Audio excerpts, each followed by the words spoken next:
नमस्कार। कभी सोचा है कि एक ऐसा समुदाय जिसका इतिहास ज्ञान और लीडरशिप से भरा हुआ है, उसके युवा आज एक अजीब से ठहराव में क्यों फंसे हुए लगते हैं? आज हम इसी पहेली को समझने की कोशिश करेंगे। भूमिहार युवाओं का ये ठहरता हुआ समय। ये देखिए, ये सिर्फ एक सवाल नहीं है, ये एक गहरी चिंता है। वो कीमती साल जो करियर बनाने और सपनों को पूरा करने के लिए होते हैं, वो आखिर अनिश्चितता में क्यों बीत रहे हैं? चलिए इस ठहराव के पीछे की असल वजहों को जानते हैं। देखिए, इस समुदाय की जड़ें हमेशा से ज्ञान, मेहनत और नेतृत्व में रही हैं। इतिहास इस बात का गवाह है। तो फिर आज के युवाओं की राह में ऐसी कौन सी रुकावटें आ गई हैं जो इस विरासत को आगे बढ़ने से रोक रही हैं?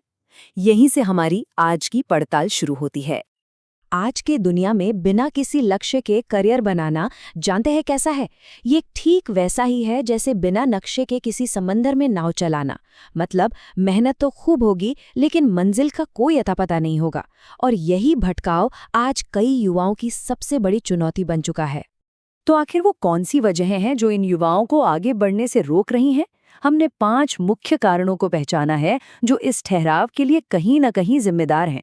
चलिए एक एक करके इन्हें समझते हैं। सबसे पहली और शायद सबसे बड़ी वजह है दिशा की कमी। जरा सोचिए, एक युवा के पास अच्छी खासी डिग्री है, लेकिन जब कोई पूछता है कि आगे क्या करना है, तो उसके पास कोई साफ जवाब नहीं होता। ये सिर्फ एक सवाल नहीं है, बल्कि करियर की राह में ये पहली और सबसे बड़ी ठोकर है। कुछ तो करेंगे, ये जो लाइन है ना, सुनने में बड़ी आम सी लगती है, लेकिन सच कहूं तो एक बहुत ही खतरनाक मानसिकता है। ये असल में टालटोल करने का एक तरीका है जो कोई ठोस योजना बनाने से रोकता है और देखते ही देखते कीमती साल बर्बाद कर देता है। अच्छा, अब आते हैं दूसरे बड़े कारण पर, स्किल्स और नए आइडियाज की कमी। आज की दुनिया 20 साल पहले की दुनिया से बिल्कुल अलग है। सवाल ये है कि क्या हमारे युवा इस नई दुनिया के लिए तैयार हैं? यहाँ पर ना दो दुनियाओं का टकराव साफ साफ दिखता है। एक तरफ है पारंपरिक सोच जो जमीन, पढ़ाई और सरकारी नौकरी में ही सुरक्षा ढूंढती है, और दूसरी तरफ है आज के मौके, टेक्नोलॉजी, एआई, स्टार्टअप्स। इस खाई को भरना ही सबसे बड़ी चुनौती भी है और सबसे बड़ा अवसर भी। तीसरा बड़ा रोड़ा है परिवार और समाज का दबाव। कई बार ऐसा होता है कि किसी के अपने सपने और इच्छाएं परिवार और समाज की उम्मीदों के भारी बोझ तले दबकर ही रह जाती हैं। और ये दबाव आता कैसे है? कुछ इस तरह की बातों से, अब शादी कर लो, या असली नौकरी तो सरकारी ही होती है। ये सिर्फ बातें नहीं है, ये वो कैंचियां हैं जो सपनों के पंखों को उड़ान भरने से पहले ही काट देती हैं।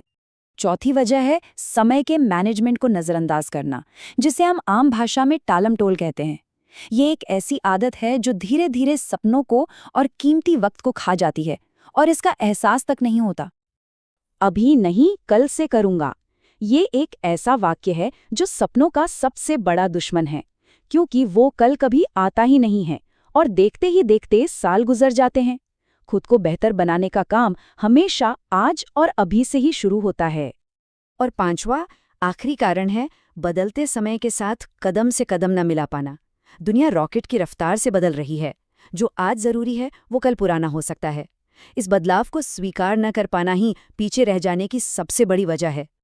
एक सीधी सी बात है, जो भी बदलाव से डरता है वो वहीं का वहीं रुक जाता है, और जैसा कि कहते हैं, ठहरा हुआ पानी भी सड़ जाता है। यही नियम हमारे करियर और जीवन पर भी लागू होता है। तो हमने समस्याओं की जड़ तक पहुंचने की कोशिश की, लेकिन सिर्फ समस्याएं गिनाना हमारा मकसद नहीं है। असल सवाल तो ये है कि यहाँ से आगे का रास्ता क्या है। अब वक्त है समाधान की ओर देखने का। तो ये रहा एक 5 पॉइंट का रोड मैप जो बदलाव की शुरुआत कर सकता है। पहला, अगले 1 साल का लक्ष्य तय करें, गोलमोल नहीं, बिल्कुल साफ। दूसरा, भविष्य के स्किल्स सीखें। दुनिया एआई और डिजिटल फिनेंस की तरफ जा रही है, तो हमें भी जाना होगा। तीसरा, नेटवर्क बनाएं, अपने ही समुदाय के सफल लोगों से जुड़ें, उनसे सीखें। चौथा, परिवार को अपने प्लान के बारे में भरोसे से बताएं, सिर्फ सपने नहीं बल्कि पूरी योजना। और पांचवा, हर 3 से 6 महीने में खुद से पूछें, मैं कहाँ तक पहुंचा। ये सेल्फ असेसमेंट बहुत जरूरी है। तो इस पूरी बातचीत का निचोड़ क्या है? ये सिर्फ कमियां गिनाने के लिए नहीं है, बल्कि एक नई शुरुआत का बुलावा है। असली बदलाव सिर्फ जानने से नहीं आएगा, बल्कि उस ज्ञान को अपने कर्म में, अपने एक्शन में उतारने से आएगा। यानी सफलता की चाबी इन 3 चीजों में छिपी है। एक स्पष्ट दिशा, उस दिशा में चलने के लिए अनुशासन और आज के समय के हिसाब से एक मॉडर्न सोच। समुदाय की पारंपरिक ताकत के साथ अगर ये 3 चीजें जुड़ जाएं तो पूरी तस्वीर बदल सकती है। और इस सफर को हम इस एक शक्तिशाली विचार के साथ खत्म करते हैं, जो समय चला गया उसे बदला नहीं जा सकता, लेकिन आने वाला कल पूरी तरह से आपके हाथ में है। शर्त बस एक है, जागने का फैसला आज, अभी, इसी पल करना होगा। सवाल ये है कि क्या आप तैयार हैं?